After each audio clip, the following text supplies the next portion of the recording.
سوال پوچھا کہ ان کے پڑوس میں کوئی دودھ کی دکان ہے، تو انہوں نے کہا کہ دودھ ہمارا خراب ہو جاتا ہے اور دودھ میں اگر ہم برف نہ ملائیں، مثلا 1.5 من دودھ ہے، اس میں 5 کلو کی برف کی وہ ایک وہ یعنی 5 کلو کی برف کی وہ کہہ دیں، 5 کلو برف کہہ دیں، یا اس برف کا جو وہ ہے اپنا کچھ حصہ 5 کلو کہہ دیں یا 6 کلو کہہ دیں یا کچھ حصہ برف یعنی شامل کرتے ہیں۔ مقصد یہ ہے وہ کہہ رہے ہیں، اب وہ فکر مند ہوئے کہ یار یہ تو دودھ میں ہمارا پانی میں چونکہ برف بعد میں گھل جاتی ہے،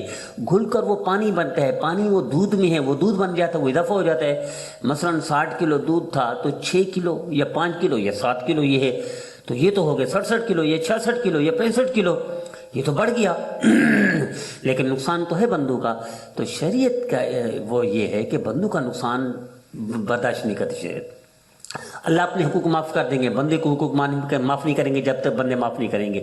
اور ایسے لوگوں کی زندگی میں برکت نہیں ہوتی، ایسے لوگوں کے مال کے میں برکت نہیں ہوتی جو بندوں کو نقصان پہنچا کر مال بناتے ہیں۔ تجربہ کر کے دیکھ لیں، ایسا بندہ زندگی بھر ایک ہی دفعہ زندگی بھر کی کمائی ہوئی سے محروم ہو جاتا ہے۔ کیوں؟ لوگوں کو نقصان دے رہا ہوتا ہے۔ تو یہ جو دودھ کا معاملہ ہے یہ بھی ایسے ہی ہے جیسے نقصان دے رہا ہے۔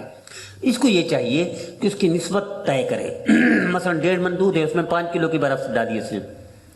دودھ بچ جائے، اس میں اجازت بھی ہے، ورنہ 1.5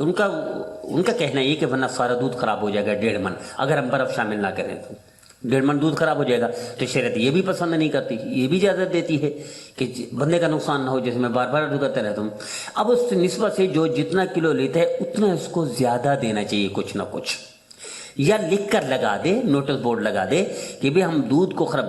پورا پاکستان کر رہا ہے، اس کے بغیر ان کا ہوتا ہی نہیں ہے، ممکن ہی نہیں، ورنہ دودھ خراب ہو جاتا ہے۔ نوٹس بورڈ لگا دے کہ بھی ہم دودھ کو خراب ہونے سے بچانے کے لیے اس میں شامل کرتے ہیں، برف شامل کرتے ہیں، تو اس لیے ہم اس کا احتیاطاً کچھ مثلا 1 کلو لیتے ہیں تو 1 کلو پلس دیتے ہیں تاکہ اس کو نقصان نہ ہو،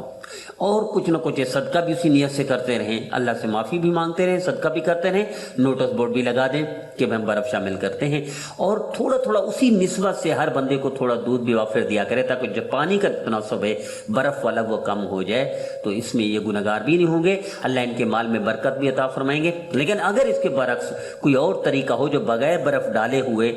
کوئی ایسا ہو سکتا ہے جس میں نقصان ان کا نہ ہو، دودھ خراب نہ ہو، تو وہ بہتر ہے بنسبت برف کے، لیکن برف کی بھی اس طور پر گنجائش ہوگی، اجازت ہوگی، مال میں برکت بھی ہوگی، ورنہ نحوست ہی نحوست ہوگی، مال میں کوئی آمدنی نہیں ہوگی، چونکہ نقصان بندوں کا ہو رہا ہے، بندوں کا نقصان شریعت اور اللہ برداشت نہیں کرتے۔